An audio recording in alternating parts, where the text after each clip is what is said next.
नमस्कार साथियों, रानीवाड़ा से इस वक्त की सबसे बड़ी खबर। चांचौर जिले के दौरे पर रहे पाली डीआईजी ओम प्रकाश मेघवाल ने पुलिस थाना रानीवाड़ा का आकस्मिक निरीक्षण किया, जहां डीआईजी का थाना परिसर में पुलिस जवानों द्वारा गार्ड ऑफ ऑनर दिया गया, जहां पर उन्होंने थाने का निरीक्षण करते हुए आवश्यक दिशा निर्देश दिए। इस दौरान पुलिस अधीक्षक हरिशंकर व सीओ पुष्पेंद्र वर्मा सहित अन्य अधिकारियों के साथ पुलिसकर्मी भी मौजूद रहे।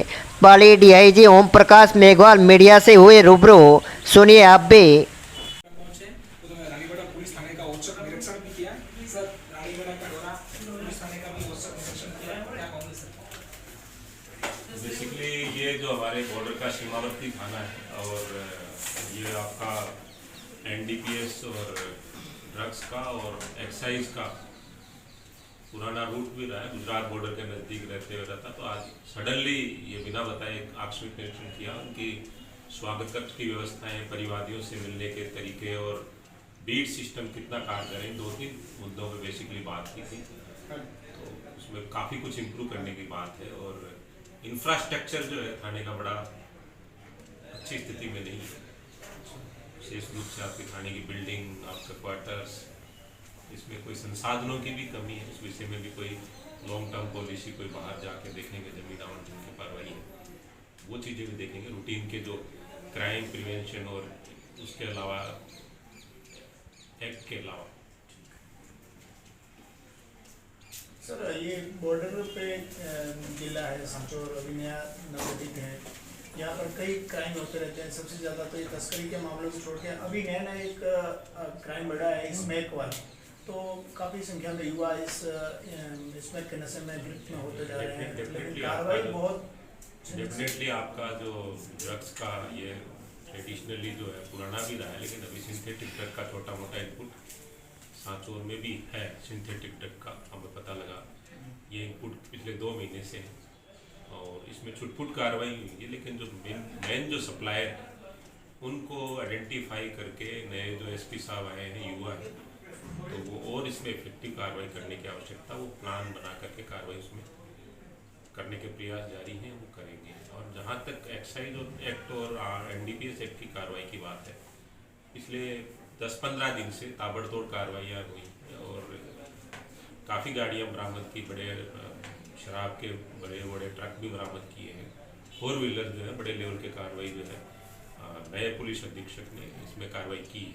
सर, सांचौर जिले में लगातार जो काले शीशे के वाहन है, उनकी संख्या बढ़ रही है। काले शीशे के वाहन यहाँ पे ज़्यादा, ये रूटीन का सा काम है जो काले शीशे के या ब्लैक शीशे के, इसमें जनरली कार्रवाई करती, छुटपुट कार्रवाई होती, इसमें और कार्रवाई करने की आवश्यकता, क्योंकि इलेक्शन है उसमें और ज़्यादा कार्रवाई करवाएगी। लोकसभा चुनाव को लेकर किस तरह से तैयारियां शुरू हो गई? लोकसभा चुनाव को लेकर कम्प्लीटली तैयारी है। कल ही हमारी संभाग की और रेंज की गुजरात जो स्टेट है उनके जो बनासकांठा, साबरकांठा और कच्छ के पुलिस अधीक्षक और आईजीवाई साहिबान और हमारे यहाँ भी जालोर, सिरोही, सांचौर, बाड़मेर, इन जिलों के पुलिस अधीक्षक, जिला कलेक्टर्स, हम सब ने जॉइंट मीटिंग कल आबू रोड में वर्चुअल और फिजिकली भी की थी।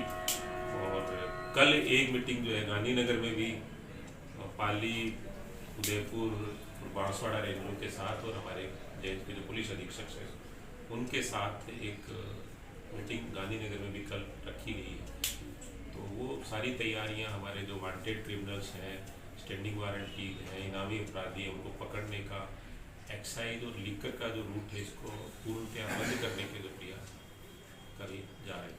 तो साइबर क्राइम बहुत तेजी से बढ़ रहा है, तो इस साइबर क्राइम को कंट्रोल, काबू में करने के लिए क्या कर रही है? हर जगह अभी साइबर क्राइम को लेकर के तो यहाँ तो कोई सेल है ही नहीं यहाँ पे? नहीं, यहाँ सब जगह है। इसमें एक हकाथान, एक अभी बड़ी कॉन्फ्रेंस हुई थी जिसमें देश के करीब 13-14 राज्य के बच्चों को इन्वॉल्व करके, 13-14 के बच्चे, राज्यों के जो बच्चे भी उसमें इन्वॉल्व किए थे, बड़ी सेमिनार। उसके बाद कम से कम मोबाइल जो आपके से क्राइम होने वाले उसमें एटलीस्ट 60% मोबाइल को उन्होंने स्टॉप कर दिया। और ये बेसिकली हमारा जो राजस्थान का जो नंबर खराब हुआ है वो हुआ है मेवात की वजह से। सबसे ज़्यादा आपका सेक्टोर्सन या आपका साइबर क्राइम में जो आपका कामा का तिजारा, आपका जो वाला भरतपुर का जो सेक्टर है मेवात का, उसमें ज़्यादा है। तो उस वाले में भी आपने देखा बहुत ताबड़तोड़ कार्रवाइयाँ हुई हैं और उसमें अच्छे रिजल्ट्स भी आए हैं। सर ड्रग्स को अवेयरनेस के लिए जागरूकता, और अभी कुछ दिनों से नाबालिग पोक्सो के मामले बढ़ रहे हैं, इस मामले अवेयरनेस को जागरूकता को लेकर कोई पुलिस विभाग? अब पॉक्सो में विशेष रूप से जुडिशरी बहुत एक्टिव हुई है उसकी। जी अभी आपने देखा हुआ पिछले 2-3 वीक के अंदर कन्विक्शन बहुत अच्छे हैं, आजीवन कारावास और कुछ एक केसेस में तो फांसी भी हुई है।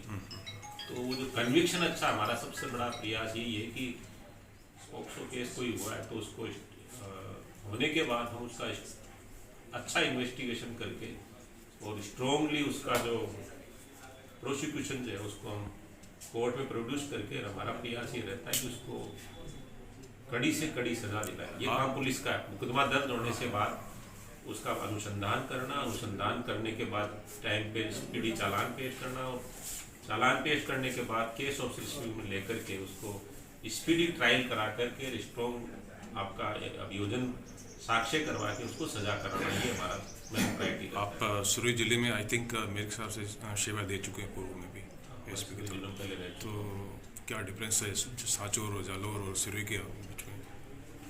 काफ़ी डिफरेंस सांचौर में और इसमें। यहाँ थोड़ा सा और चीज़ें हैं जो वहाँ नहीं है, यहाँ है। पेपर लीक के मामले यहाँ आपने देखा काफ़ी एनडीपीएस का थोड़ा वहाँ एक्साइज का है, इतना एनडीपीएस का नहीं है, एनडीपीएस का ज़्यादा है क्योंकि वो रूट है इधर आगे बाड़मेर से अकेला किसी को दोषी नहीं मान सकते। सराउंडिंग डिस्ट्रिक्ट है उनमें भी कुछ लिंक रहते हैं, बट फिर भी बहुत डिफरेंस है। डेवलपमेंट बहुत हुआ है, पहले से नहर आ गई, पानी आ गया, लोगों की आर्थिक स्थिति पहले के मुकाबले में बहुत अच्छी हुई है। और ऐसा नहीं है कि सभी बच्चे अच्छे पढ़ रहे हैं, सांचौर के और आपके मैं देखता हूँ कि जयपुर में बहुत अच्छे कॉलेजों में पढ़ रहे हैं, इवन आपके बाड़मेर के दिल्ली यूनिवर्सिटी बहुत सारे बच्चे पढ़ते हैं। तो ये पॉजिटिव सोच भी है। हम छोटी सी बात के लिए नकारात्मक पक्ष नहीं रखना चाहिए। बहुत लोग यहाँ के बहुत मेहनती हैं और युवा भी काफ़ी मेहनत करते हैं। नौकरियों में पहले के मुकाबले बहुत ज़्यादा है, आंकड़ों के साथ कह सकते हैं बहुत ज़्यादा नौकरियों में आए। सर एक शेवाड़ा गाँव है, वहाँ पर शेवाड़ा गाँव के लोग लंबे